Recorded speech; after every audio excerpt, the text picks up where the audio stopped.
Hey, welcome to Captain B Garage. Behind me over there, we got another project I bought for $75.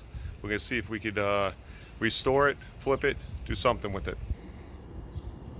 All right, what we got here is a 93 SPI.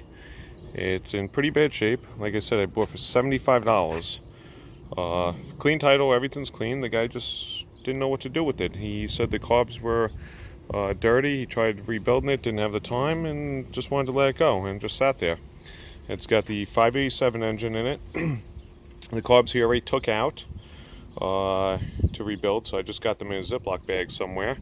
Otherwise, I mean, the hull is in good shape. You had a mirror right there, but the hull is in fairly good shape, that's all that really matters. Everything else could be rebuilt. So we're going to pull this motor out and start rebuilding this. We got a new seat cover for it. We're going to paint it just like the jet boat. I'm going to do a black bottom. I'm going to do that hull black with the yellow seadoo stickers. And then around the rub rails here, I'm going to put the hydroturf around it.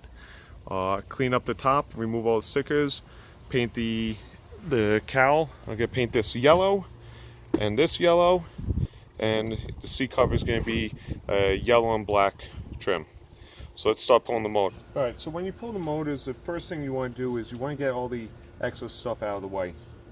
You want to get this exhaust out of the way first. It's just these 4 bolts on the top. You have these bands on the bottom, and then hose clamps underneath. When you take these off, you have these water cooling lines. They exit through the jet pump and pressurize through the jet pump. You want to make sure that you label them when you take them off. You want to take a little piece of duct tape or masking tape, pinch it around it, right down, top of the exhaust, top of head, and this way it makes it so much easier. You have your other water line that goes onto the side of the head there. This motor was more or less, like I said, taken apart halfway. It was the carb was taken off and stuff was laying around here. That's why it's picked up for $75. All these fuel lines, again, these are original gray fuel lines. If you have these on a ski, you want to change them because the fuel breaks them down internally, and you start getting buildup in your carburetors and you start having a lot of issues. So you definitely want to change those to the clear silicone ones, or new black fuel lines. But anything you take off the motor, it's a good thing to label where everything goes. I know because I've taken these apart before where they go, but for a long time I made a good practice of labeling everything, so this way it comes, you don't have any issues later on. It goes back a lot smoother. Alright, so there's 4 bolts. I should say 3 bolts and a stud. Over here we got 1, 2, 3 off. This one's a little tricky. You're going to need a swivel. We're going to take this off and your band clamps, and we're going to start removing the exhaust and start getting this stuff out of the way to pull the motor. Alright, so as I'm pulling this apart, you can see that anybody could pull these apart. They're so easy. I even have Matthew here pulling apart. You want to show him how to fix it? Yeah? Okay. Let's see. What do you do? Yep, exactly.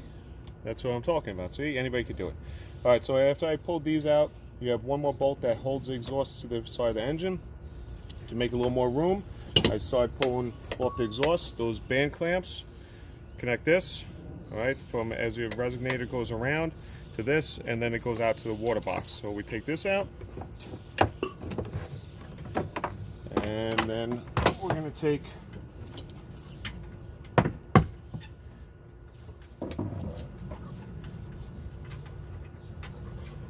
there you go, Matthew. Yeah. Yeah, that's how we fix these things, right? Yeah. That's right. This thing's been on here for a long time. Can we not climb on it?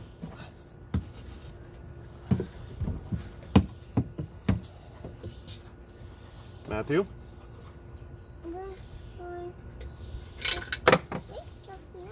Watch your fingers, watch your fingers. Alright, and we dropped the camera. So, alright, so that's it. So I got the exhaust, half the exhaust out, the resonator and everything. Pick that up.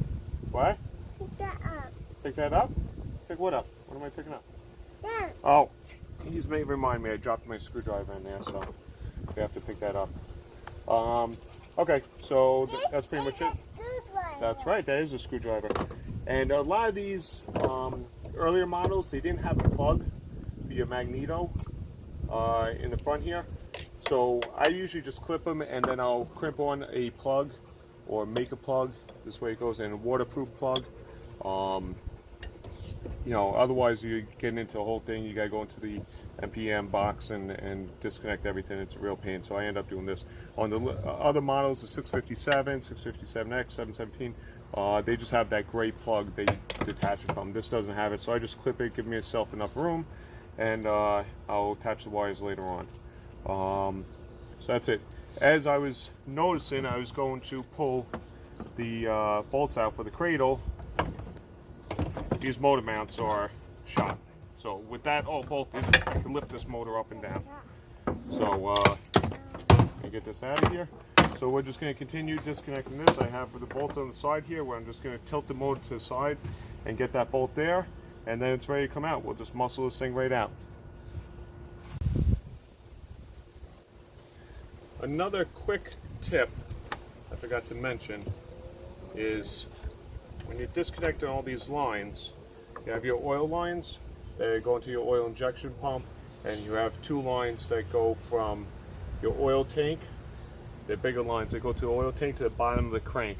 That's to keep the crank completely lubricated. Even though you have oil lines on the injection pump, on your crank you have the gear for your rotary valve. That has constant lubrication going through it. So as you're disconnecting everything, when it drops down, you're going to be pouring oil out.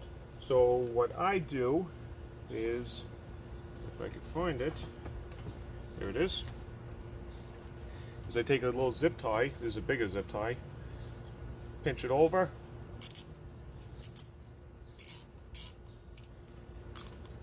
grip it nice and tight. Now that's not good, that's pinched. Now you can kick that to the side and it's not going to leak. Okay, we got everything disconnected, everything's ready to go. In the book, if you want to go officially by the book, by the seadoo manual, they tell you to take these spark plugs, break these off, and weld big washers or hooks to them, and then screw it in here and actually take it out with the engine hoist. If you want to do that, you can. That goes by the book. But like I said, we're going to just muscle this out. Even though we're polishing and cleaning up, I just don't want to scratch the side here, so I put a little rag on. Come straight up with it and out.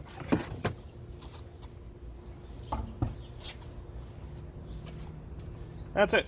And we have a nasty, dirty, nasty hull. But we're going to clean all this up inside here. We're going to power wash it, get everything nice and clean, drain all the gas tank and fluids because I don't know how long that's been in there. You know, if you're going to do it, you're going to start from fresh. Obviously, the motor mounts, we can get new motor mounts for it, and it's going to be a fun little project.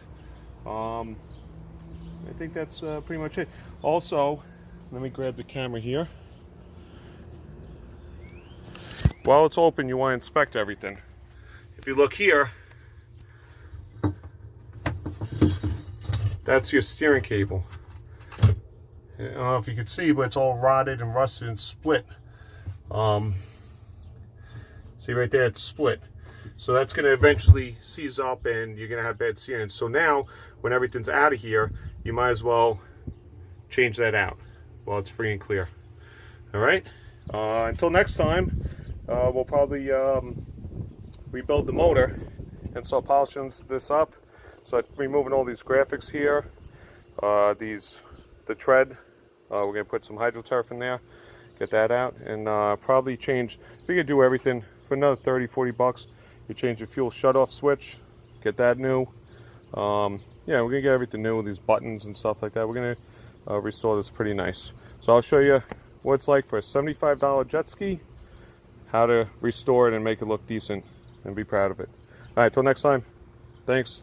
Click like and subscribe.